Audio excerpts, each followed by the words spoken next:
Okay, so it's your wedding night. You're a young man. The whole village has been celebrating for 2 days straight. Goats have been slaughtered. Chickens have been surrendered. You've paid, not once, not twice, but in multiple rounds of livestock and fabric just to walk through the gates of your bride's village. You've danced. You've been counseled by elders. You've been warned, coached, and spiritually armed. You are ready. And then the cock crow comes.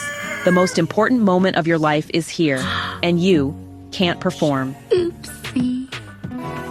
What happened? Welcome to Uneasy Yoke.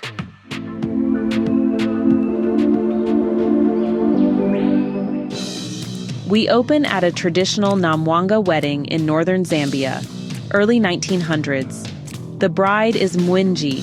The groom is Matthew, also called Mateo. And right from page 1, this book does not waste your time. Matthew is practically vibrating with anticipation. The text says he was almost choked with excitement. He has waited for this moment. He is ready. Yeah, boy. Mwinji? Not so much. Because Mwinji is carrying a secret, a devastating one. 1 month before this wedding, she was raped by Malinga, the man she was originally promised to, and she hasn't told a single soul. She's terrified. Because in Namwanga tradition, when the wedding night comes, 2 elderly women show up at dawn to check the bedding. Yes, you heard me. They inspect the cloth. One woman, the Nachimbusa, checks for evidence of consummation. The other, Nsenje Namonje, checks under the bed for the inkundi, a beaded hoe that the groom is supposed to place there as a signal that his bride was a virgin. If the bride is not a virgin, there is no ululation. There is a round wire under the bed instead. Shame for the family, and possibly a cow to be refunded.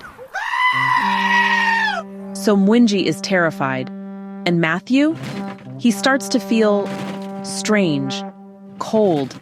He tries to reach for his bride and nothing is happening.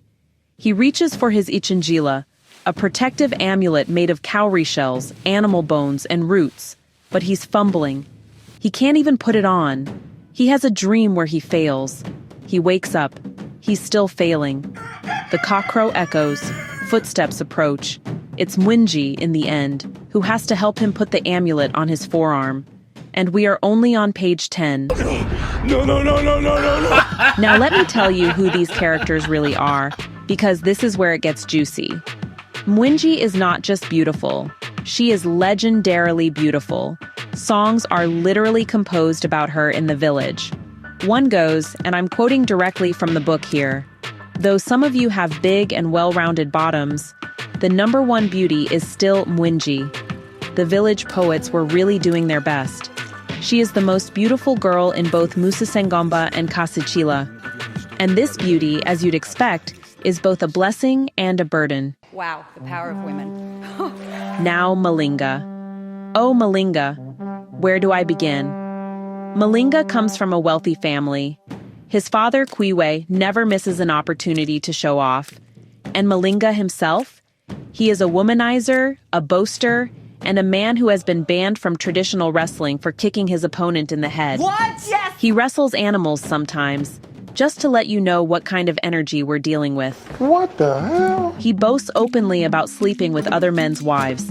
His exact words, "Some of you," he would brag, "you think you are men. Why do your wives come to me? Ask them why. I and I alone am the only real man in this village." Ouch, baby. This is the man Mwinji was promised to before she was even born. That's right. Her parents agreed to this marriage while she was still in the womb. The Namwanga call it ukwimala ikakola, engaging to the knee, because Malinga was knee-high when the agreement was made. And then comes Matthew, poor, from a family of, as the book puts it, less than ambitious men. He has a girl named Mwaka who loves him dearly, but he is too blind to notice. He is, however, good friends with Mwinji's brother Musenga, and that connection is what eventually opens the door. Here is where I love this book.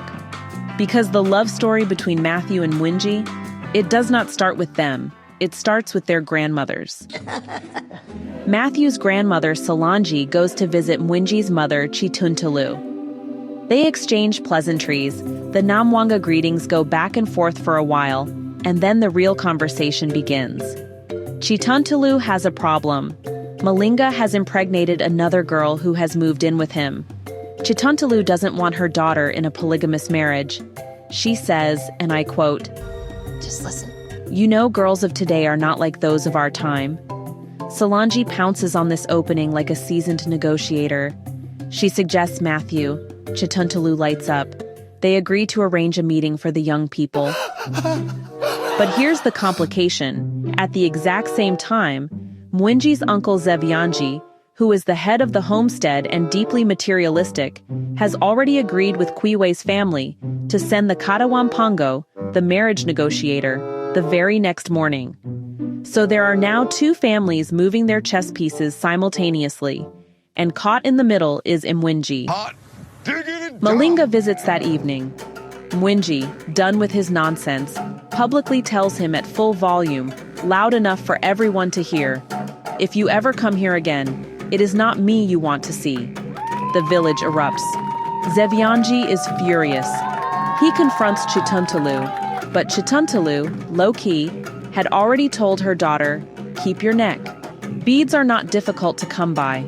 A single man will come and marry you, a mother's quiet revolution." And when the family holds a meeting about Mwinji's future, note this, the bride is not given a chance to speak. One elder sums up the family's position perfectly. "Our voice is her voice. The author is not letting you miss any of this." So, the book I have been describing to you is called Uneasy Yoke by Dr. Kachinga Sichizya. It was first published in 2005 by Maiden Publishing House. It's got 287 pages, 33 chapters, and, well, 3 pages of glossary. Because yes, you will need it. And honestly, you'll be grateful for it. Get out. Dr. Sichizya was born in 1963 in Mufulira. He did his primary education in northern Zambia, completed his secondary at David Kunda Secondary in Lusaka, studied medicine at the University of Zambia, and later qualified as a neurosurgeon at the University of Cape Town. A neurosurgeon who writes historical fiction about Zambian culture in extraordinary detail. I find that remarkable. He's married to Veronica, herself a medical doctor and radiologist, and they have 3 children, Alindela, Lango, and Chipo.